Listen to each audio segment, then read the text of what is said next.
This footage was recovered from a body camera, buried under 2 meters of soil. Not debris, not collapse. Buried deliberately, at a depth that required digging, with the lens facing up. Whoever buried it wanted it found. The only question is why. SEAL Team 2's Echo Phantom element was not supposed to exist, not officially. No patch, no unit citation, no congressional record.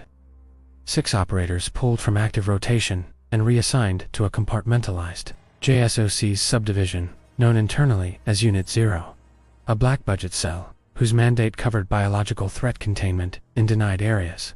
When civilian satellite imagery flagged an anomalous heat signature in the northern Cascade Range, Sector WR-12, Echo Phantom was the asset activated. The cover story was a downed reconnaissance platform. The actual mission brief ran 211 classified pages, 8 of which remain redacted as of this recording. Johann Dyer led the insertion, 12 years in the teams, 3 in Unit 0. He was the kind of operator who processed threat data the way other men breathed automatically, constantly, without visible effort.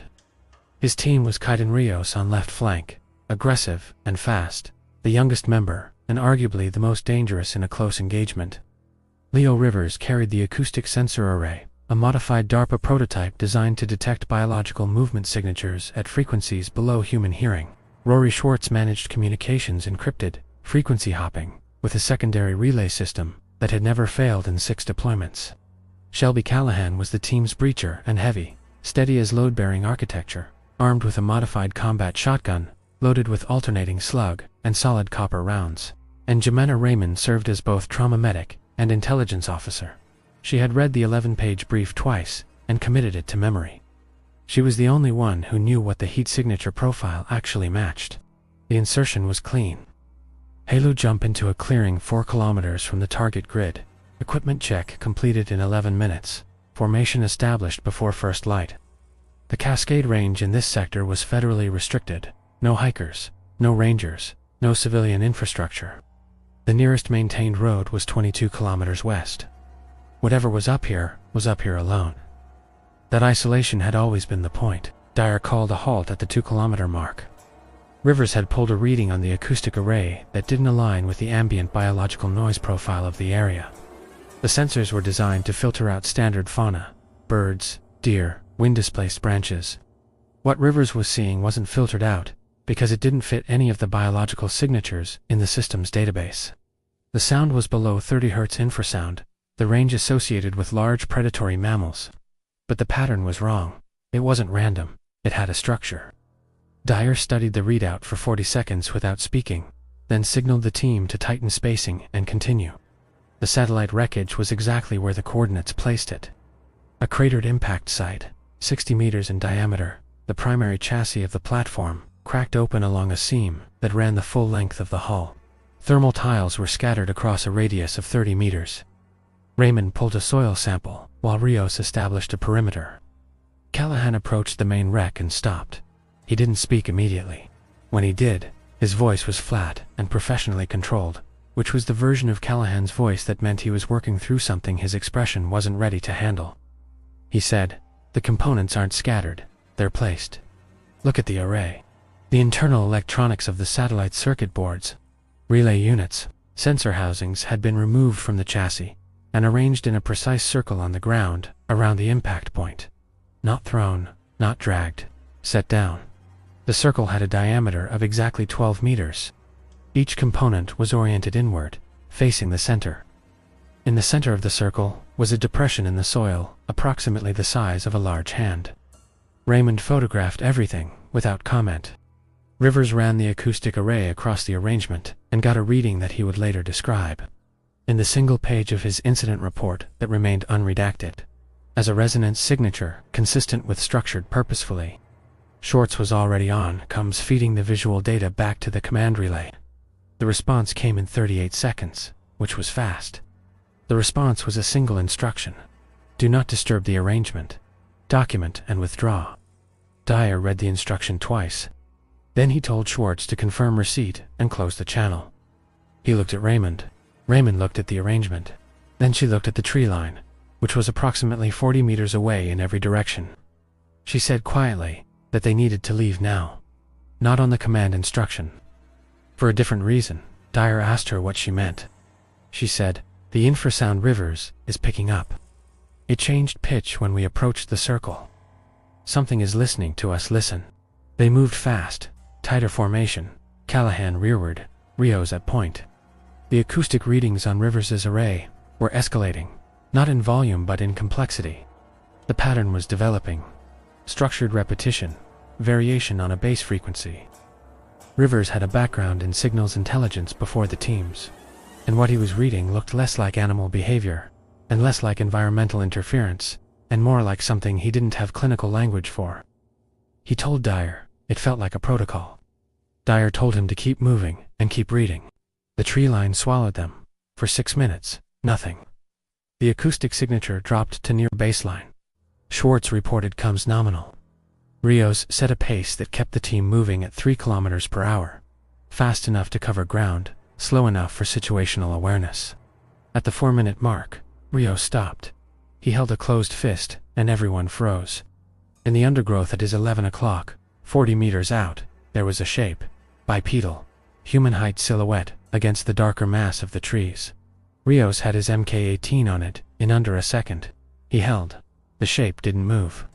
Dyer came up beside him, NVGs down, and studied it for 8 full seconds. He said, "It's not moving because it's not alive." They advanced on the shape in bounding pairs. What they found, what Callahan identified, in under 5 seconds, using institutional knowledge, that Unit 0.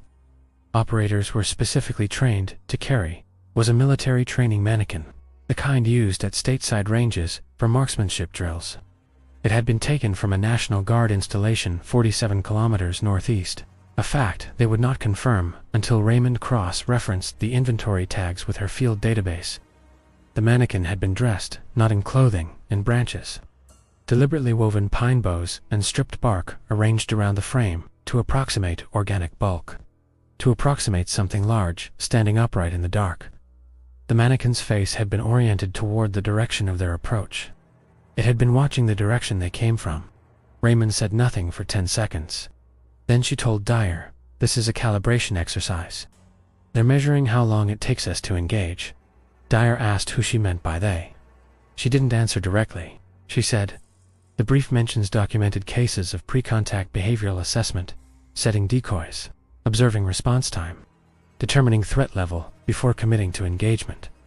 These are tactical behaviors. This is not ambush preparation. This is intelligence gathering." Rios asked what the difference was. She said, "The difference is intent. An ambush assumes you're prey. Intelligence gathering assumes you're an obstacle worth understanding first." Rivers' array spiked. Every frequency simultaneously, for 3 seconds, then dropped to 0. Not silence, 0. The array was reading no biological movement whatsoever in a 300-meter radius. No insects, no rodents, no wind displacement. Schwartz tried to raise command and got carrier tone. Dyer called a halt and had the team form a close perimeter back-to-back. Callahan chambered a slug round without being told to. In the 9 seconds of total acoustic silence that followed, nothing moved. Then, from the north, a sound that Rivers later described in his report as a harmonic pulse, not a vocalization, not a mechanical sound, something between the two, a frequency that entered through the bones of the ear rather than the drum. All 6 operators felt it simultaneously in their molars and behind their eyes. Raymond identified it correctly as infrasound weaponized, a focused frequency burst at a range that disrupted vestibular function. Rios went to one knee. Schwartz grabbed a tree. Dyer stayed upright by pressing his back against Rivers, the two of them bracing each other against the wave of disorientation. Then there was motion, not from one direction, from all of them, peripheral, fast, low to the ground, pack members cycling through the outer edge of NVG range, close enough to be seen for fractions of a second, too fast to track. Amber lights, rapid, irregular pulse, present and gone. Not attacking, mapping. Callahan fired twice into the dark and hit nothing. Raymond put her hand on his arm and said, "Stop. That's what they want to know." Dyer called a new heading, due west toward the ranger station marked on their operational map, 3 kilometers out. He gave the order to move and not stop for anything that wasn't a hard barrier. They moved. The ranger station was a reinforced firewatch structure, concrete block base, steel-shuttered windows. Built in the early 90s when federal land management had briefly considered the sector a wildfire risk. The shutters had been closed, but not locked. Callahan breached the door in 4 seconds. The team stacked inside, Rivers sealing the door with a cargo strap from his kit, while Schwartz swept the interior. Single room, 12 by 8 meters. One interior wall of solid concrete, the other's reinforced panel. A communications unit bolted to the far wall. Analog operational. Dyer told Raymond to try to raise command on the analog relay, while Schwartz worked the encrypted system. Raymond got a carrier signal on the 3rd frequency sweep. She transmitted their position and a code sequence that Unit 0 used to flag biological contact. The response she received was not from command. It was a recording, her own voice, saying her own transmission back to her, word for word, with a 2-second delay. Something outside had intercepted the signal, processed it, and played it back. Rivers looked at Dyer. Dyer looked at the ceiling of the station and said, very quietly, "They have the radios from the previous contact. This sector isn't the first, and whatever is out there has been learning how our systems work." The station held for 40 minutes. No contact. No sound beyond wind. Then Schwartz's radio, her encrypted system, frequency hopping, theoretically uninterceptable, played a 6-second audio clip. Male voice, American, distressed. The voice of a man who was not on the team, who was not in the area, who could not have been in range of their comms.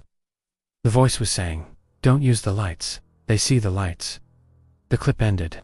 Schwartz's radio returned to normal function. She looked at Dyer. He looked at Raymond, who had been silent for 2 minutes, reviewing something on her field tablet with an expression of concentrated dread. She said, "There are records in the brief. 3 prior contact events in this sector. The radio intercept is consistent with both previous incidents." She paused. She said, "This is their communication strategy. They take the equipment from prior operations and use it. The voices are real. The fear in them is real. But the timing and selection are deliberate. They choose what to play and when." Rios asked what that was supposed to accomplish. Raymond said, "It tells us we're not the first. And it tells us they've been accumulating intelligence on our protocols for longer than this operation." The roof gave first. Not a forced entry, a controlled disassembly. For ceiling panels removed in sequence, from outside, with precision that left the structural frame intact. The team had less than 3 seconds of warning from Rivers's array before Veil Prime came through the gap. The Alpha filled the opening completely. Amber eyes at slow dominant pulse.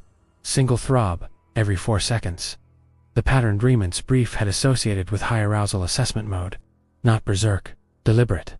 The Alpha dropped to the floor of the station and did not immediately engage. It stood at full height. The ceiling was not tall enough, so it crouched, which somehow made it appear larger. It looked at each operator in sequence, beginning with Dyer and ending with Raymond. On Raymond it held eye contact for a duration that Callahan later estimated at 11 seconds, which in a room that size, with that presence, was 11 seconds of something that none of them had language for. Dyer opened fire at 4 seconds. The team responded on instinct. Callahan's first slug round impacted center mass and staggered the Alpha back 2 steps. Rios flanked left and put 6 rounds into the left lateral torso. The Alpha's response was not to retreat and not to vocalize. It exhaled through the nose, a controlled pressure release, and its eyes shifted. The pulse frequency changed, slower still. Then the amber spectrum shifted, not a dramatic transformation. A chemical shift, visible at close range. The bioluminescence, taking on a deeper orange-red cast beneath the amber. Raymond had one clinical notation in her brief for that particular change, and she shouted it loud enough to cut through the gunfire. Containment mode. Everyone on the walls. Now. What followed lasted 104 seconds by Schwartz's timestamp. The Alpha engaged with a precision that bore no resemblance to animal attack behavior. It targeted weapons first, hands second, communication equipment third. Rios lost his rifle at the 12-second mark. Rivers's sensor array was destroyed at 31 seconds by a single deliberate strike to the antenna array. Callahan held longest, his shotgun loaded with copper rounds that tracked on impact and created a cumulative pressure that visibly affected the Alpha's movement. At 88 seconds, Dyer and Callahan together drove the Alpha back toward the breached roof, using coordinated fire while Raymond and Schwartz pulled Rios to the door. The Alpha paused at the roof gap and looked down at them for 2 seconds before departing. It did not flee, it left. There is a difference, and everyone in the station understood it. 3 members of Echo Phantom did not make it to extraction. The personnel record is sealed. The extraction itself was uncontested. The pack did not follow past the tree-line boundary of the station clearing, a behavior that Raymond's brief predicted, and that command analysts have since classified as a deliberate, territorial decision, rather than a failure to pursue. One survivor reached the helicopter.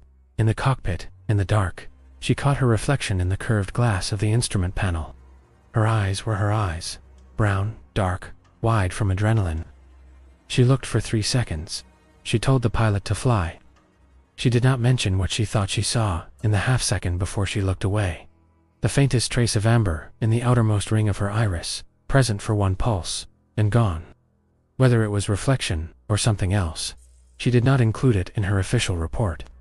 She included it in a handwritten addendum submitted under separate classification.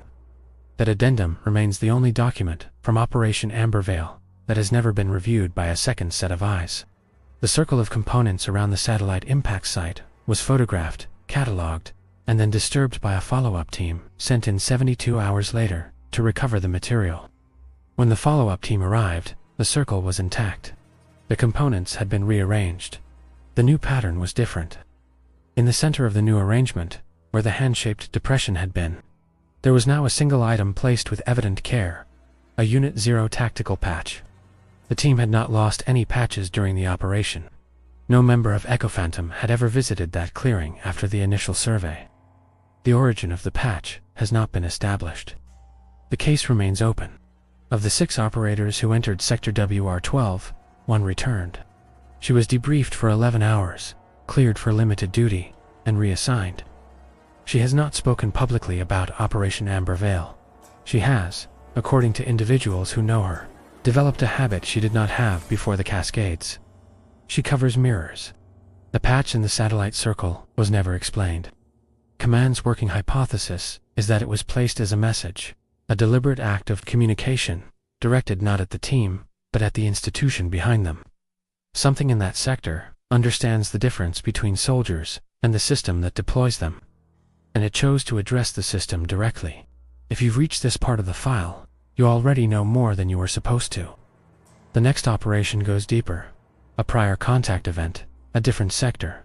A team that made a choice no Unit 0 protocol had prepared them for. Subscribe to The World Behind Midnight to uncover the next operation before it disappears. Because some secrets are best left behind midnight.